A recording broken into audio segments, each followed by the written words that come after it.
When there's people there in the schools, they are the first responders. They're the ones armed. They're the ones in charge of themselves and their kids. Hi, welcome. It's Laura Carno, and I'm your devil's advocate tonight. I'm sitting in for John Caldera, who's off doing, we don't know what he's doing this evening, but sitting in for him. And I'm excited to have Quinn Cunningham with us as our guest. Quinn is with the FASTER program. I'm coincidentally the head of the FASTER program, and Quinn is our lead instructor and a member of law enforcement. So welcome. Thank you. Thank you. So we haven't talked on this show in quite a while about armed school staff, but that's what FASTER does. We train the very many armed school staff that are in our Colorado schools. So let's start from your standpoint. You are active law enforcement. Why do you think that armed staff in schools is a good idea when lots of people are scared about it? Well, being in law enforcement, I've seen what evil can do. I myself responded to an active killer incident. My wife responded to an active killer incident. She was actually 1 month pregnant with our firstborn son. And we learned some things, and those things affected us. When she responded, I should back up, she was told she couldn't respond at first. She was held back by her leadership. And that really affected her, and we had long talks about it. And then when I responded, that night, the son had been born at that point, and that night over his crib, we decided we were going to get involved. We are sick of seeing victims, and it's time to stand up and help people. And this is one of the ways we can do that.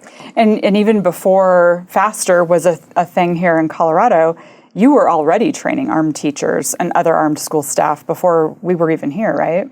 Yes, ma'am. I started in about 2015 with one of the school districts. I did all of their startup training, and then got them up to speed and helped with some of their security procedures and things like that. And so where lots of people say we don't want teachers to be armed, or teachers don't themselves want to be armed, why are you, as a member of law enforcement, why are you okay with that? Why do you think that's a good idea for those individuals to be armed? Because law enforcement is not the first responder. Statistics, we don't know the statistics, but about every 17 seconds, somebody dies in an active killer event. When law enforcement could be up to 45 minutes away in these rural areas in Colorado, it might take a lot of time. How much time can you put on a life? When there's people there in the schools, they are the first responders. They're the ones armed. They're the ones in charge of themselves and their kids. And you're also not just law enforcement, you're actually an active member of a SWAT team. So you very frequently are called to these sorts of events, whether it's at a school or something else. And so you do see that aftermath, right? Yes, and it's something like this. It's one of those things where as SWAT, we're like third responders. By the time I get my guys and we get all our equipment, we're looking at an hour, and we're just cleaning things up. And then we see the aftermath.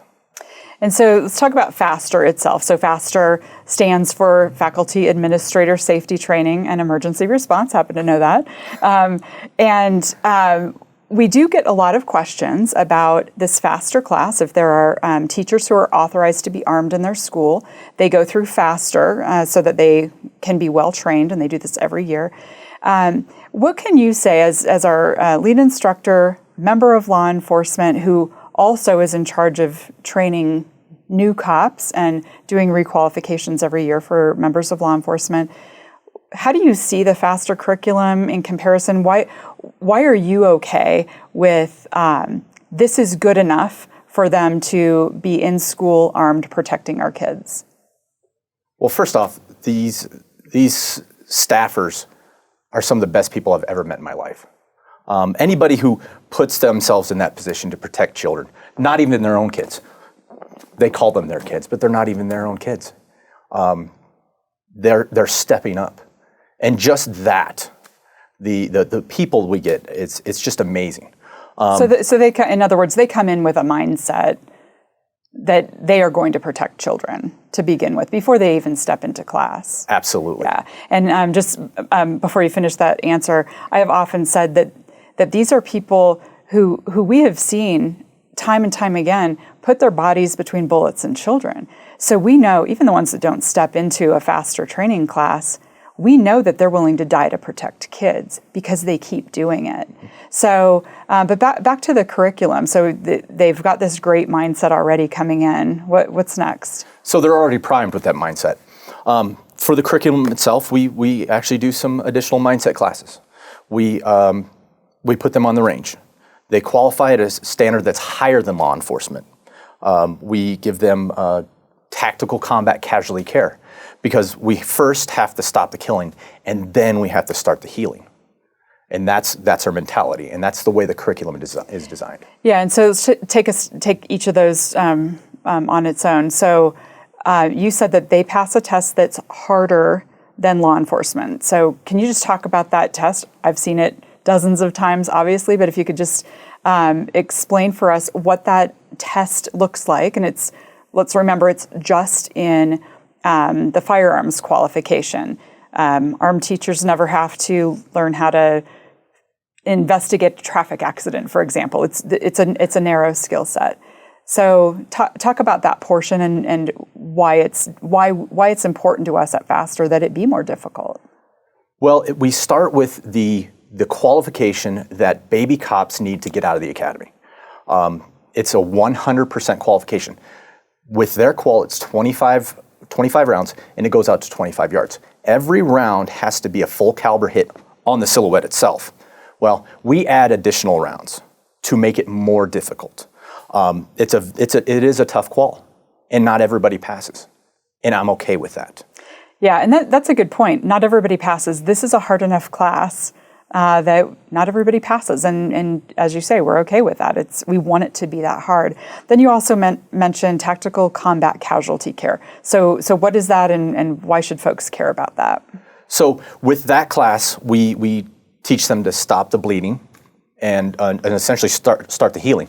So we teach them how to apply tourniquets, other things to help save lives on them or on the kids. How to triage, how to pick. Okay, we need to work on this kid right now, and then we have some scenarios, and they're putting tourniquets on each other within 20 seconds and things like that. And even the level 2 classes, we give them tourniquets on the range. They have to apply the tourniquet, has to be properly, and then they have to fire.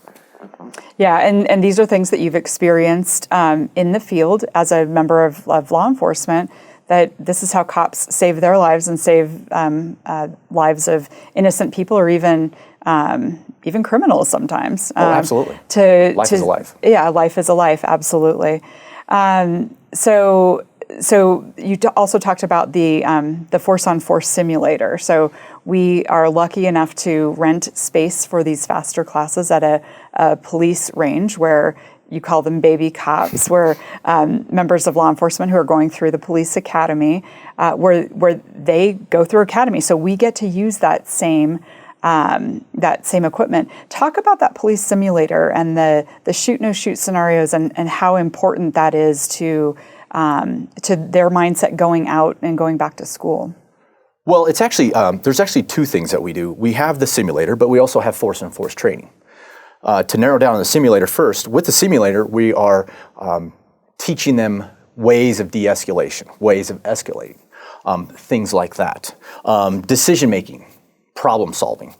And then we will throw them into some force-on-force scenarios with airsoft guns where they're actually shooting at bad guys with these, and they feel the adrenaline and they feel the sympathetic reactions to an actual gunfight, because some of them never experience this stress. And I want them to experience this stress in a classroom, in an area where we can learn, and not out there for the first time. Right. And then what about the simulator? How's that different? The simulators, it's like a big video game. So we've got a screen, and then it's different scenarios going on the screen, and they interact with the screen. And the cool thing about that system is we can decide where the simulator goes. It's called branching. So if they are acting appropriately, then we can make the bad person give up. If they're not, we can make them fight. Yep. Yeah, and it's having watched this, been through it numerous times, it is it brings home to them what this really means, this serious responsibility they've taken on. So in the few minutes we have left, I want to talk about, we try to offer this for free. Here at Independence Institute in Faster, Colorado is a project of the Independence Institute. We raise private money because you mentioned a lot of these rural schools. They're little school districts. They might have 100 kids in a whole school district with a 60-mile radius, and they can't afford the best training. We want them to have the best training. So we raise private money. We have generous donors out there, and if anybody watching this show wanted to help sponsor teachers, we'd really love that. But we also do raffles, and we have a special raffle the raffle drawing is on December the 7th, so if you're watching this, you still have time to buy tickets.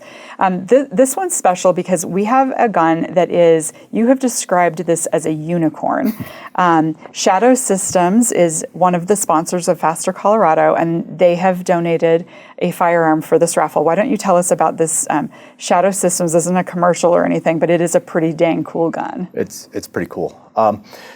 The MR920L is a unicorn. It's very hard to find. The difference is it has a longer barrel, it has a longer sight radius. You can't find them anywhere right now. And they gave one of those to us. They donated us so we can get money to support and sponsor these teachers, so they don't have to pay anything out of pocket. And it's not only is one of the best firearms I've ever fired, they're really cool looking. Yeah, and before I get too far down the road, if folks go to fastercolorado.com, you can click on the raffle link. It'll take you right to the raffle. You can see all the components. And we also have a video that you, Quinn, walked us through the package, and you have special knowledge of this gun. Why don't you tell us why you know this gun better than probably anybody in Colorado? Well, they are my competitive shooting sponsor, and I utilize their firearms in competition. I utilize them in work, and I utilize them every day to carry to protect my family and my friends. Yeah, so this is your everyday carry gun. It's your duty gun, and you have described it as it's not a Glock, but it's a Glock platform. Is that how you describe it? It's a Glock operating system. Operating system. They have taken, not for a commercial, but they've taken the best parts out of a Glock and made it their own. So they've improved upon the Glock design, which is a great design, but they've made a lot of improvements, and the guns are the flattest shooting handguns that you can buy from the factory. So for all of you who know what flat shooting means, that'll mean something to you. But yeah, so folks can go to the Faster website. They can also go to thinkfreedom.org and click on the raffle link there. And we also have at thinkfreedom.org the video. Quinn, who you've just gotten to know over the past few minutes, entertains us with the entire package. But just real quick, in the last couple of seconds here, you mentioned you have a shooting career. So you're law enforcement, you train you're an instructor for Faster, and you have a shooting carear. Yes, I'm a semi-professional competitive shooter. Yeah, and it's one of the things we really like about our Faster instructors is they are all our competition shooters as well. So thanks for letting us get to know you. Everybody go to thinkfreedom.org and check out that raffle and check out everything else that Independence Institute is doing there as well. And we'll see you next time. If you enjoyed that conversation, by all means, click one of these other great programs. We have the best conversations with the most fascinating Coloradans. And subscribe to our channel. Just click down below and hit that little bell button too. You don't want to miss a single show.